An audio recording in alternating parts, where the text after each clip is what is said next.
All right, now what we're going to do is I'm going to go to the next page of the notes. For y'all, that means flipping the page over. And we're going to talk about what some use of matrices are. In this case, solving linear equations helps a lot, or not linear equations only, equations with multivariables. So in this case, we have x, y, and z, and we have 3 equations. There is some cool math that takes place, and it's rather tricky. It's simple but tricky and easy to make mistakes on, that allows you to basically rearrange the equations in such a way that it gives you the answers to x, it gives you the answer to y, it gives you the answer to z, and that's where they all intersect, basically. We're not going to actually do that by hand this year. We're going to basically solve this on the matrix, on the Desmos. So what I'm going to do is I'm going to show you how to write these lines of equations into the matrix. You can see what they've done. They've lined up your x, they've lined up your y's, they've lined up your z's, they've lined up the equal signs, and they've lined up the answers. That is what you need. That's the order you need to put these types of matrices into. And they have to follow the same order. So the first one I'm going to put in is -9. The second one I'm putting in is 3. The next one I'm putting in is a 1. If you don't know where that comes from, there's a 1 in front of this z, if I could write it. And then equal to 6. So notice that pattern. The next line is 10. The next line is 1. Why is that? Because there's a 1 in front of this z. There's a -1. Where did that come from? There's a -1 in front of the z. And then 3.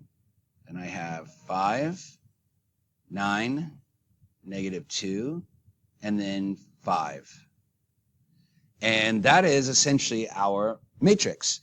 And what's cool with this is that, again, y'all won't learn how to do it by hand, but you can do all these crazy little calculations on it, and it can solve for x, y, and z without ever having to do substitution, without having to do other crazy things.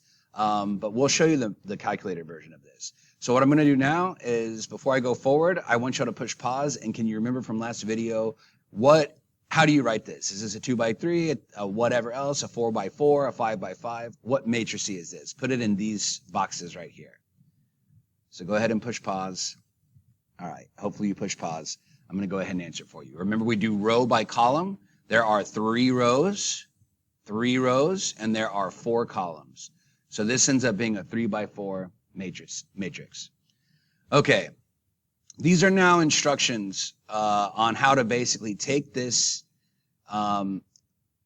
matrix and plug it into Desmos.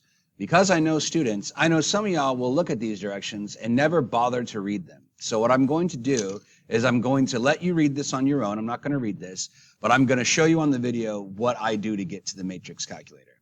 So what I do is I go to my Google and I type in Desmos matrix calculator.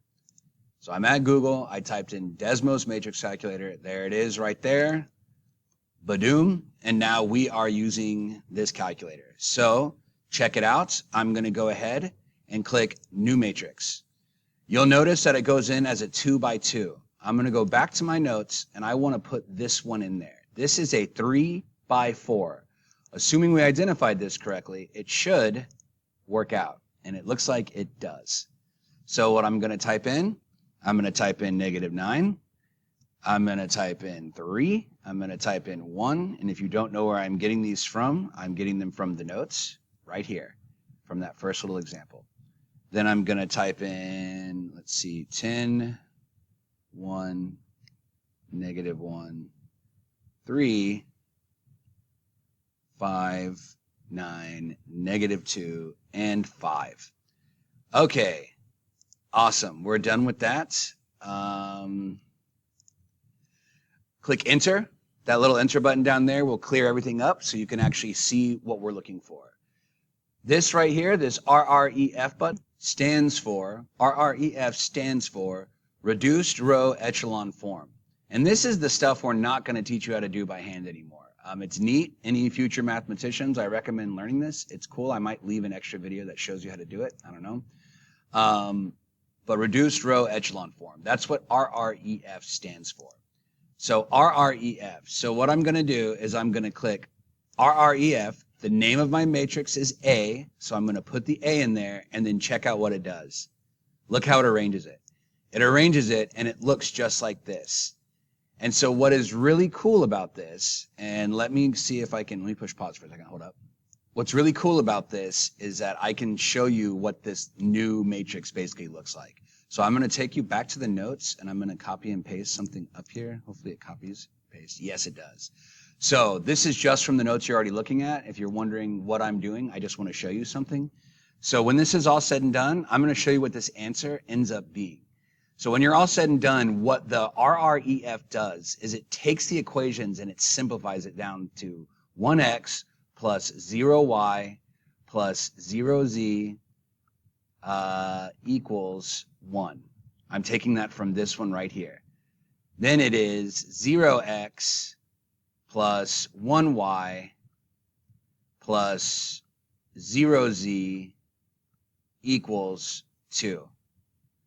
Make sure my 1 is there. This takes me to 0x plus 0y plus 1z equals 9. And that is basically what happens. Check it out. The zeros cross out. So I am left with x equals 1. So in that first row, it gives me the answer of x equals 1. These zeros cross out. All that's gone, and I am left with y equals 2. On this last row, I am left with just 1z, which is z equals 9. And for those who are going to ask, there's a 1 in front of this, and the 1 just stays. It doesn't matter if you have the 1 or not.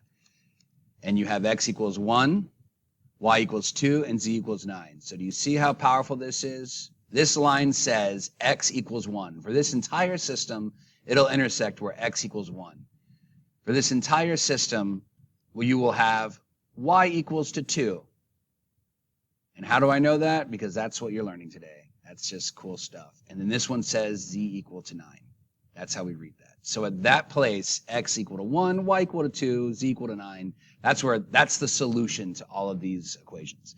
So that's a quick way to do it.